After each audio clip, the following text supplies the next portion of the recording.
Harusnya tuh kamu ngertiin aku. Kan kamu pasangan aku. Jangan malah belain dia dong. Hari ini kita akan belajar soal 3 emosi yang membuat seseorang menjadi mudah dimanipulasi. Cek yuk.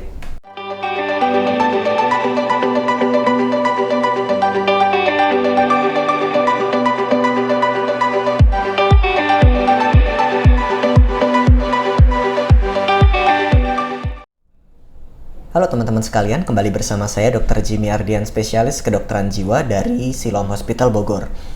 Maaf sekali, akhir-akhir ini saya jarang membuat video untuk YouTube. Jadi hari ini kita mau membahas soal 3 emosi yang mudah membuat seseorang itu termanipulasi. Kan akhir-akhir ini sering ya kita mendengar istilah yang keren-keren itu tuh, gaslighting atau toxic relationship, terus tapi bingung, ada konflik, wah ini toxic nih gitu misalnya. Pasangan baru meragukan sesuatu dari kita, wah ini gaslighting nih gitu, cepat sekali.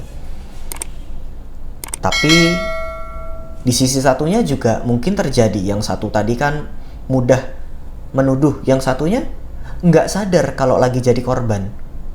Nggak kok, pasangan saya baik, dia tuh sebenarnya baik deh, cuma ya ini lagi gampang marah aja, cuma aslinya tuh dia baik gitu. Yang sehat adalah kita berada di tengah. Waspada juga kalau jangan-jangan saya yang terlalu cepat bicara, tapi waspada juga jangan-jangan saya denial ya. Mungkin teman-teman saya yang benar kalau ini hubungan yang tidak terlalu sehat. Hari ini kita akan belajar untuk mengenali ciri-ciri emosional kalau kita sedang terjebak dalam hubungan yang tidak sehat. Biasanya orang-orang yang terjebak dalam hubungan yang tidak sehat itu termanipulasi. Tentu ada kriteria lainnya, tapi salah satu tema besarnya adalah termanipulasi. Sehingga kita jadi bingung yang di luar nih, orang-orang yang ngelihatnya jadi bingung. Kok bisa dia sayang banget sama orang yang mukulin misalnya? Kok bisa dia nggak bisa pergi padahal dia menderita gitu? Kita nggak sadar bahwa manipulasi itu bukan karena saya suka dan saya nyaman ada dalam posisi itu. Ada emosi lain yang membuat saya terjebak dalam hubungan yang tidak sehat tersebut. Kita akan ngebahas 3 emosi yang ngebuat seseorang sulit keluar dari hubungan yang tidak sehat tersebut. Emosi yang pertama, fear atau rasa takut. Bisa bayangkan kan kalau ada orang yang di hubungan toksik begitu, setiap hari dimarahin, dasar bodoh, gitu aja nggak bisa, nggak ada lagi yang mau sama kamu. Terus menerus diungkapkan fakta-fakta yang sebenarnya bukan fakta, tentang betapa rendahnya dia, tentang nggak ada kemungkinan dia bisa selamat selain dari hubungan ini, nggak akan ada yang bisa menerima, sehingga saya merasa takut. Atau mungkin bentuknya ancaman, berani kamu putusin saya kejar kamu, saya akan sakiti kamu misalnya. Atau mungkin bentuknya ancaman terhadap diri sendiri, kalau kamu berani mutusin saya akan menyakiti diri saya, atau saya akan mengakhiri hidup misalnya. Perasaan takut begitu membuat saya tidak bisa mengambil keputusan secara sehat. Wajar, karena kalau kita lagi takut nyebrang aja, kita bisa diem, nggak jadi nyebrang. Rasa takut sebenarnya punya manfaat baik, yaitu supaya saya mempertimbangkan baik-baik aspek keselamatan, supaya saya berhati-hati. Tapi dalam konteks terjebak dalam hubungan yang keliru, dalam hubungan yang toksik, kita nggak bisa berhati-hati untuk tidak terkena bencana di sini. Karena dengan berada di sini, itulah bencananya. Kita tidak bisa menyembuhkan pasangan kita, tidak bisa membuat pasangan kita tidak menyakiti kita, tidak bisa memuaskan seluruh hasratnya supaya dia memperlakukan saya dengan baik. Nggak bisa. Tidak ada yang bisa mengubah orang itu. Jika kita saat ini berada dalam rasa takut dan berharap, nanti kalau aku baik, dia berubah. Nanti kalau aku baik, dia juga baik sama aku. Itu salah aku aja sih. Kenapa dia bisa berperilaku demikian? Sadari itu barusan adalah hasil manipulasi. Berada dalam hubungan ini dan kita merasa takut untuk keluar, seperti nggak ada opsi, itu sendiri sebuah bentuk manipulasi. Sadar yuk, sadar. Tapi gimana, nanti gimana kalau saya nggak ada ketemu pasangan yang lain? Bukankah lebih baik sendirian daripada bersama tapi menderita? Tapi nggak bisa dok, saya nggak bisa sendirian. Kamu baik-baik saja loh sebelum sama dia.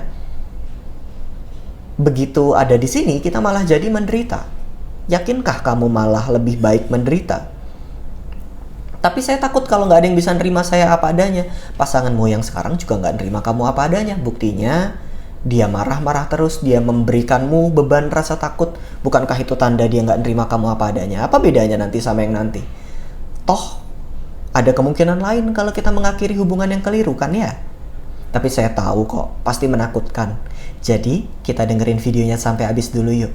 Ada alasan nomor 2, yaitu guilt atau perasaan bersalah. Biasanya ketika kita termanipulasi juga pihak pelaku membuat saya merasa bersalah akibat apapun itu. Adalah salah saya karena dia marah. Adalah salah saya kalau saya nggak mengerjakan sesuatu dengan baik dan dia kecewa dan dia menyakiti saya. Itu salah saya. Enggak kok, dia baik. Sayanya aja yang kurang baik gitu. Perasaan bersalah bisa dibuat begitu rupa sehingga saya nggak bisa bedain ini sebenarnya yang salah apa. Saya yang salah atau hubungan ini yang salah. Nggak bisa bedain. Banyak perasaan bersalah ini diinflik bukan cuma oleh pasangan, tapi misalnya dalam konteks orang tua begitu.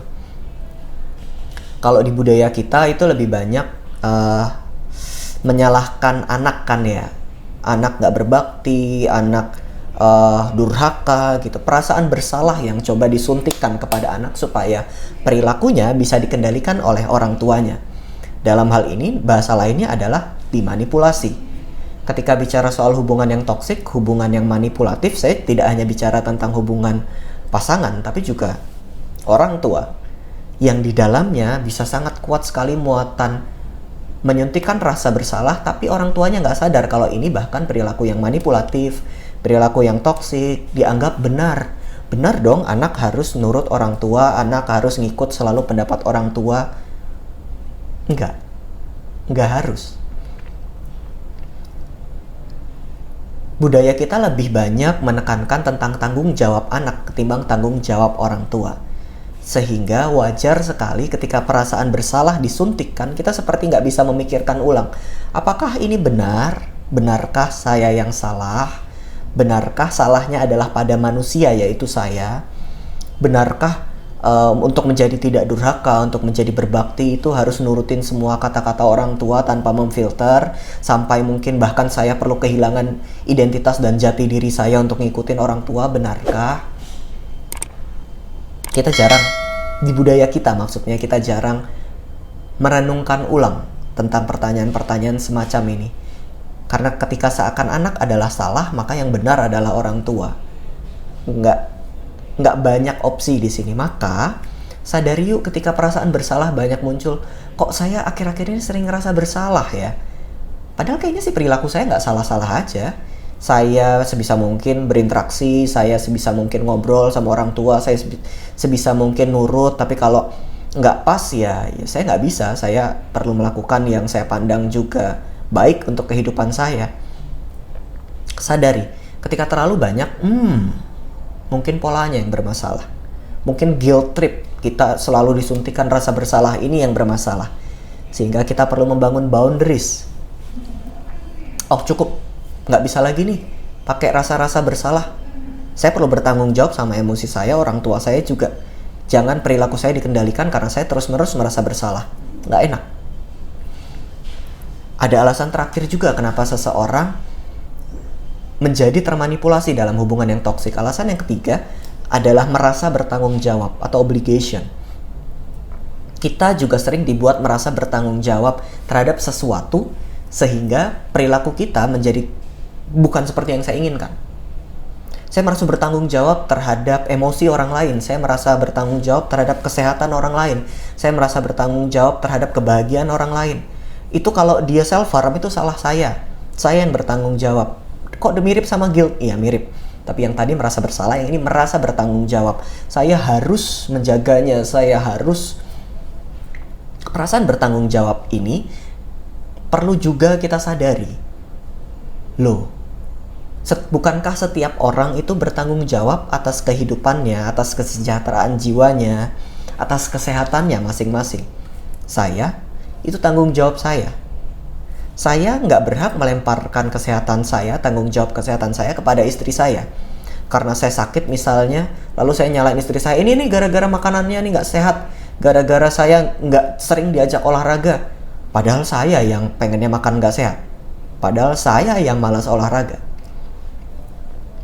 Setiap orang bertanggung jawab atas dirinya masing-masing. Kalau yang kita lakukan ke orang lain, itu namanya kebaikan. Jadi istri saya mengingatkan olahraga ke saya, itu kebaikan. Tapi saya olahraga, itu tanggung jawab saya. Jangan dicampur adukan.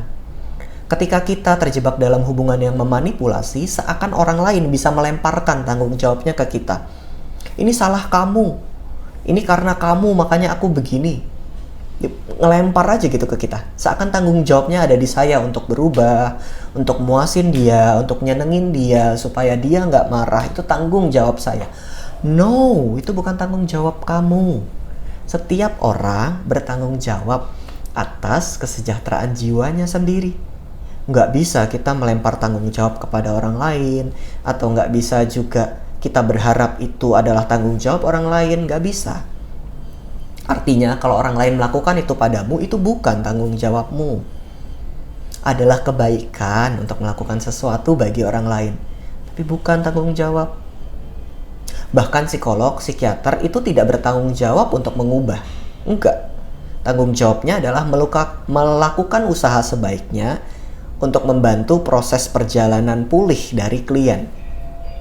Bukan untuk mengubah, bukan untuk memuaskan, bukan untuk membahagiakan, bukan. Tanggung jawab perubahan tetap ada pada klien. Tanggung jawab terapis adalah membantu itu semaksimal mungkin tanpa melepaskan aspek tanggung jawab. Itu nggak bisa dilemparkan gitu. Wah, ini salah dokternya, salah terapisnya. Nggak bisa. Karena itu adalah perilaku manipulatif. Kita punya versi tanggung jawab masing-masing. Versi saya adalah bekerja, versimu adalah berubah misalnya. Jadi hati-hati kalau kita udah mulai dipepetin perasaan bertanggung jawab terhadap emosi, kesejahteraan jiwa, kebahagiaan orang lain, hati-hati. Pun kita juga nggak bertanggung jawab atas kebahagiaan orang tua kita. Apa yang kita lakukan secara baik, itu adalah kebaikan, bukan tanggung jawab. Kebahagiaan saya, itu tanggung jawab saya.